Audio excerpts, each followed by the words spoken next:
그 5받침은 노시였더라. 아멘. 할렐루야. 아멘.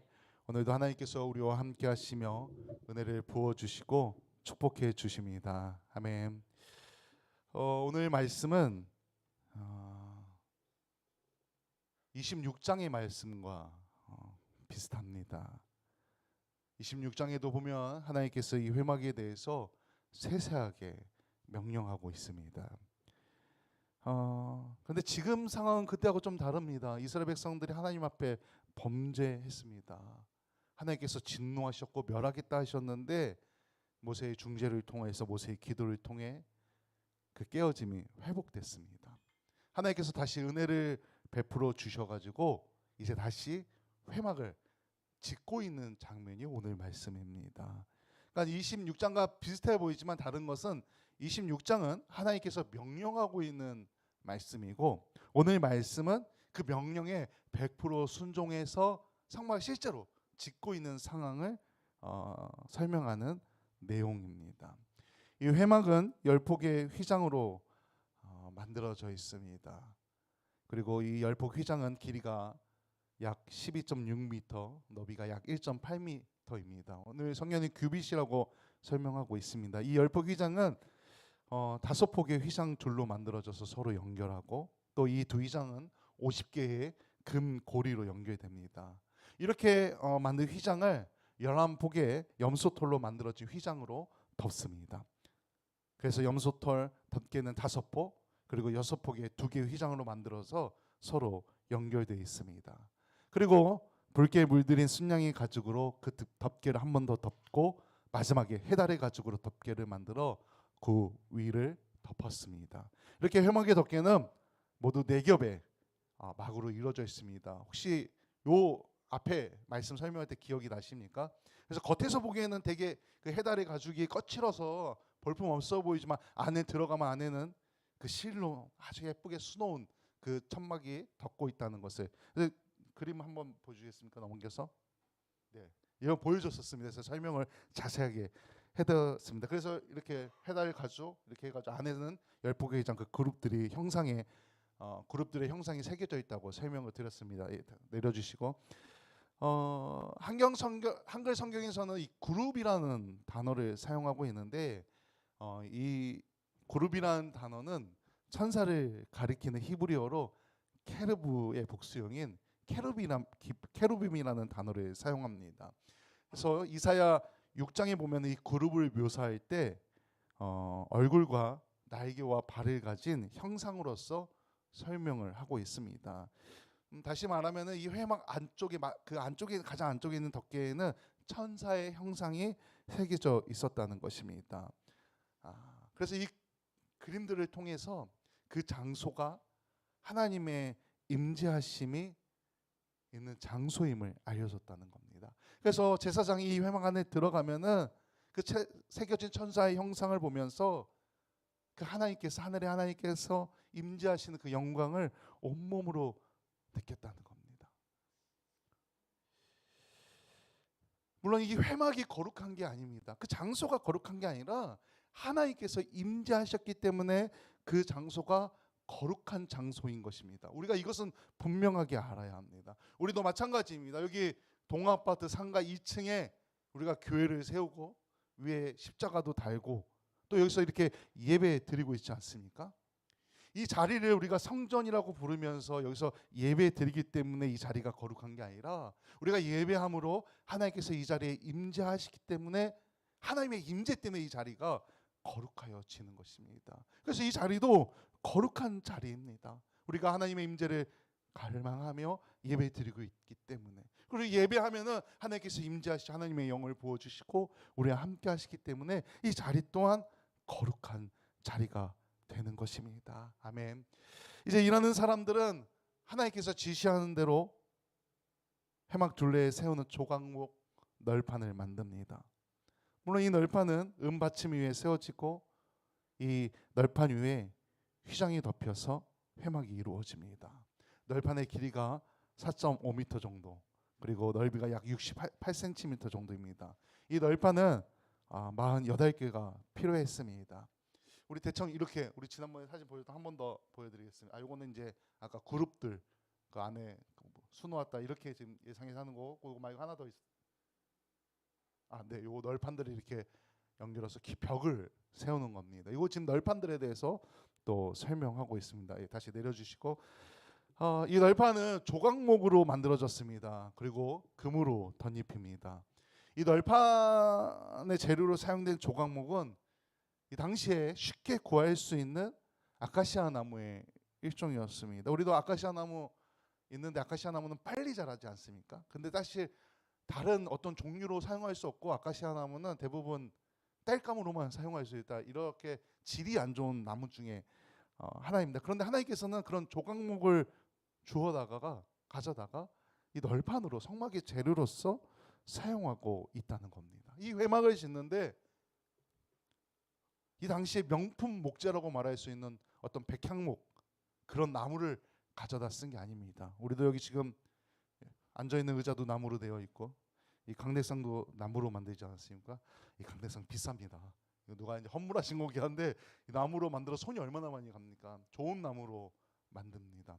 여기 피아노도 있지 않습니까? 이 피아노가 중고를 사서 싸지 실제로 새거 저 좋은 나무로 만든 걸 사면은 꽤 비쌉니다. 왜? 나무가 좋기 때문에. 제가 요즘 읽고 있는 책이 그 바이올린 제작자가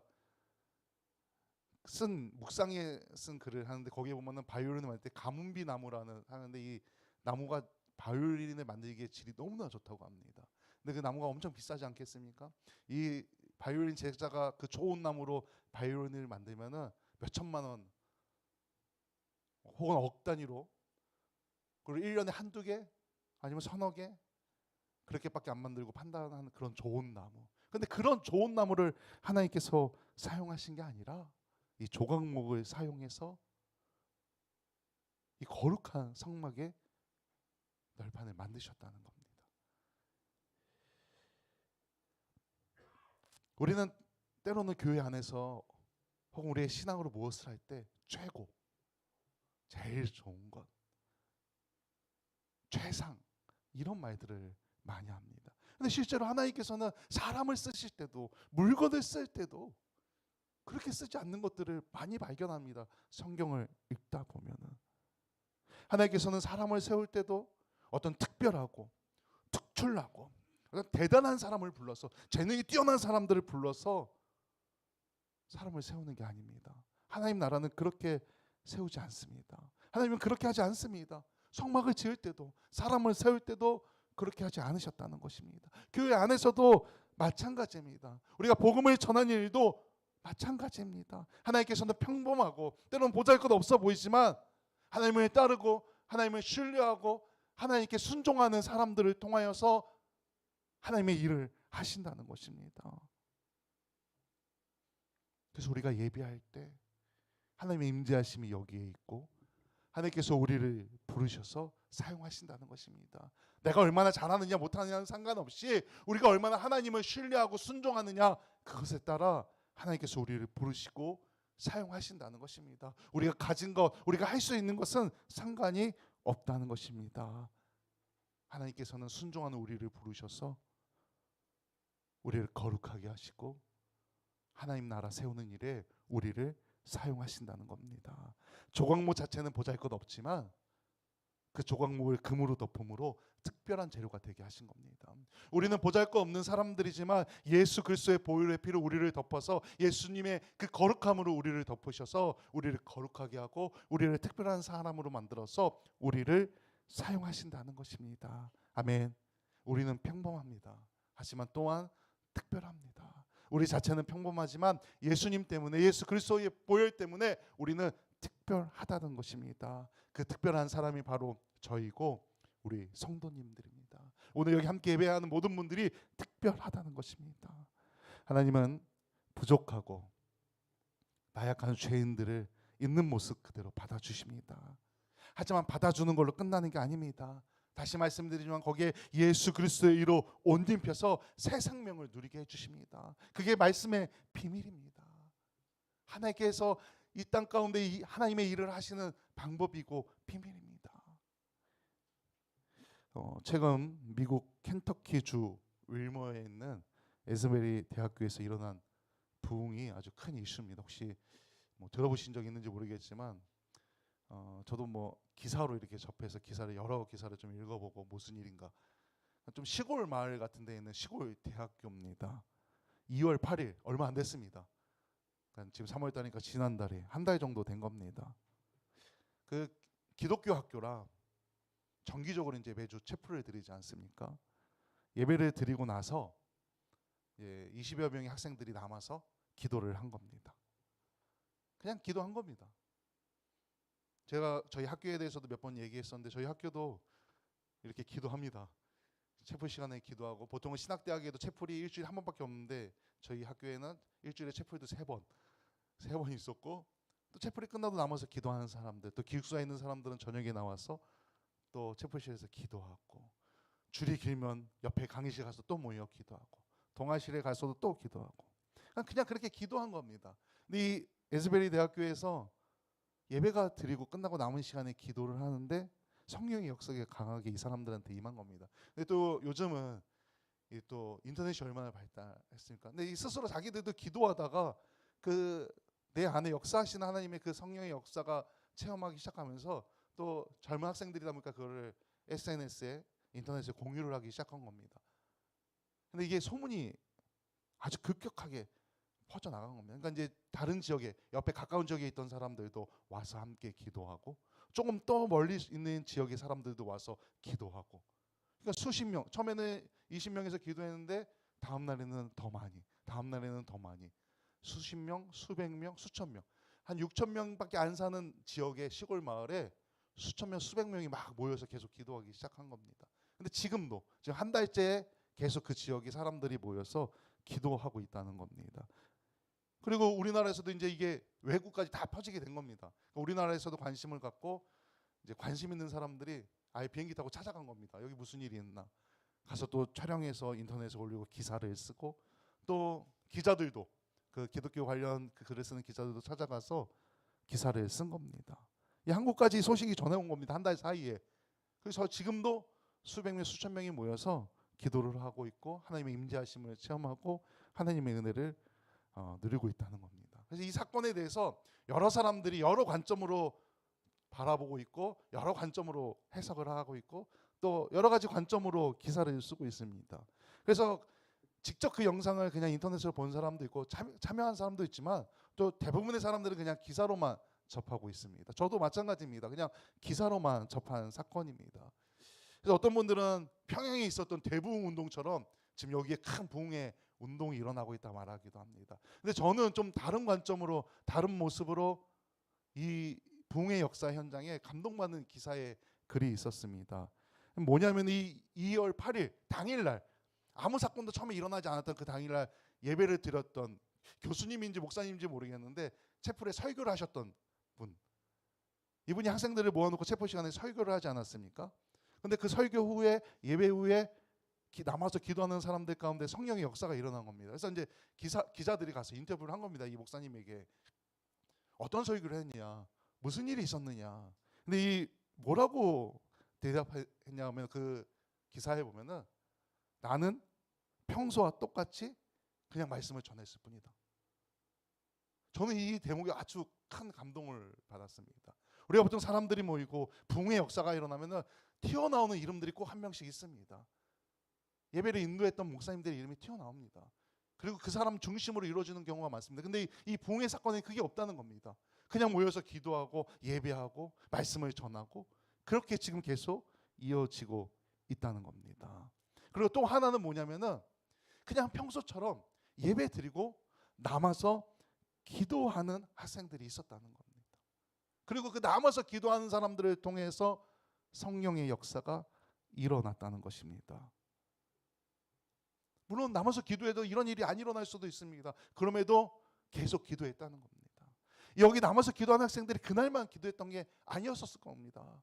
계속 기도하는 사람들이 있었기 때문에 그 기도가 쌓이고 이 자리에서뿐만 아니라 우리 한국에서도 기도하고 당장 아무 일이 없어도 또 기도하고 그 기도가 쌓여서 다른 곳에서 성령의 역사가 일어날 수도 있고, 그 자리에서도 성령의 역사가 일어날 수 있다는 것입니다.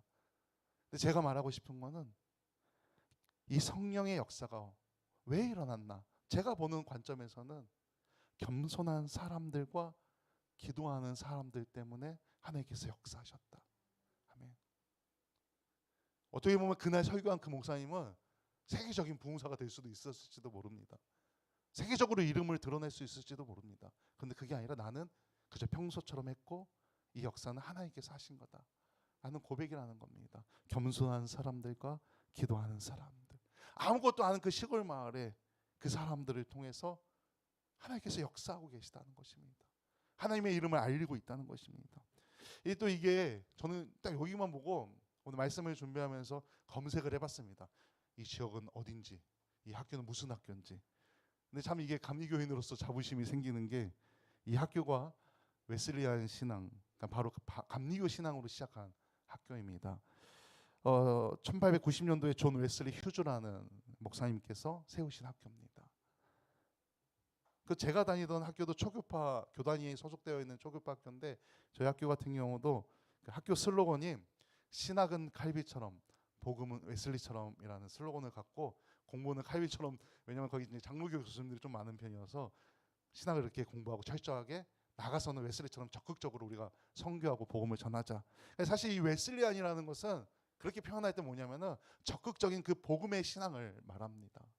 기도하고 뜨겁고 성령 충만하고 나가서 예수 그리스도를 선포하고. 그러니까 지금 이 학교에서 일어나는 일들이 그런 겁니다. 기도하고 성령 충만하고 그것이 소문나서 예수 그리스도를 알리게 되고. 어쩌면 웨슬리안이 모여있는 이 자리야말로, 우리도 웨슬리안들 아닙니까? 감리교인들. 이 자리야말로 강력한 성령의 역사가 있는 자리라고 생각합니다. 우리가 예배할 때, 우리가 기도할 때 성령님께서 역사합니다. 우리 교회도 어쩌면 너무나 작고 보잘것없는 우리 새소망 교회도 우리 인원도 너무 적고 그래서 뭐 할 수 있을까라고 생각하지만 하나님께서 이런 교회를 통해서 역사하십니다. 우리 적은 인원들을 통해서 하나님께서 역사하신다는 것입니다. 우리 교회 가운데도 하나님께서 하시는 그 강력한 성령의 역사가 있기를 소망합니다. 그러려면 겸손해야 합니다. 기도해야 합니다. 그러면 하나님께서 역사하십니다. 그 조각목을 사용하신 것처럼 우리를 사용하십니다. 평범해 보이지만 그 평범함에 하나님께서 금 같은 믿음으로 우리를 세우십니다. 그 금으로 덮으시고 우리를 사용하신다는 것입니다. 하나님의 일을 감당케 하십니다. 그 교회가 우리가 되기를, 그 사람이 우리 성도님들이 되기를 주님의 이름으로 간절히 축원합니다.